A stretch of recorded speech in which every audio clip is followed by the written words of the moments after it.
Hi, I'm Chris Martenson of Peak Prosperity. It is Friday, November 7th, 2014, and boy, what do we have to talk about this week? There is so much going on. Now, the big news for me was that every time the stock market seems to get into just a tiny bit of trouble, just a little bit, like we saw on October 15th, not one, not two, but we had three separate central bank efforts coming out. Sometimes they talk, they come out. We had Mr. Bullard come out right as the market was having a tiny 7% correction, immediately mollifying the market, saying, don't worry, we'll keep rates low forever, but if things get even worse, you know what we'll do? We'll just maybe have more QE coming out. When you have a Fed official talking into a market that is completely dominated by speculative flows, speculative carry trades, is already frothy, saying, don't worry, we've got more punch than you could possibly imagine, we'll refill this punch bowl, it tells you where we are in this story.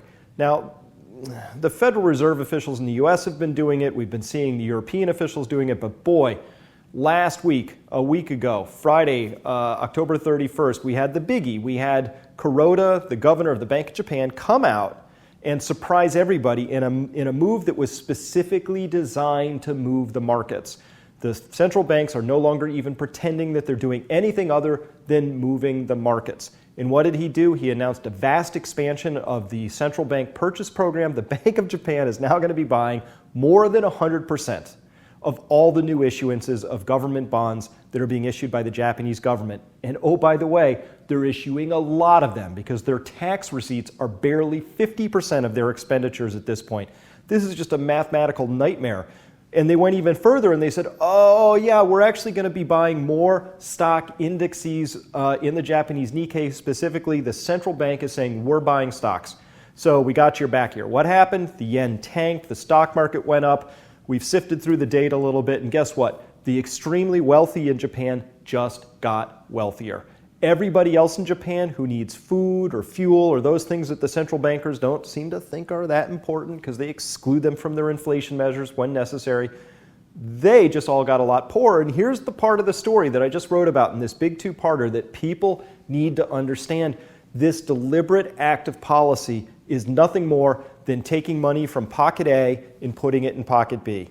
Pocket A is everybody who's a saver, everybody who's got money stored up, everybody who's living on a fixed income, everybody who's retired. That is, the bulk of Japan got their pockets picked and they put it in another pocket. And what did we see just yesterday? Toyota announced, hey, we just had these record earnings. This is great. And Toyota's a great company. They make great cars. I'm not faulting that. But part of their record earnings were due to the fact that the Japanese yen went down a lot. When the yen goes down and you're selling cars overseas, when you bring that money back, you get a lot more of it, it inflates your profits. But Toyota's like, whoa, look at all these profits we made. No, the $1 billion extra that Toyota earned came from somewhere. It came from the people of Japan. This process of wealth transfer is what our central banks are doing. Bank of Japan's been obvious about it. Our own Federal Reserve here in the US is doing it. The European Central Bank is doing it. They're saying this. We need to take the money from all the little people out there because we don't trust that they're going to do the right things with it. We'd rather harvest that value and bring it over and give it to the people we do trust, which happen to be the big banks, the large speculators, the very wealthy, and the government. So this decision has been made by people who, by the way, it should be noted, in none of these countries are the bank officials elected. You have no recourse about anything they might do. Nobody gets to talk about this policy or vote on it or decide if it's a good thing or not.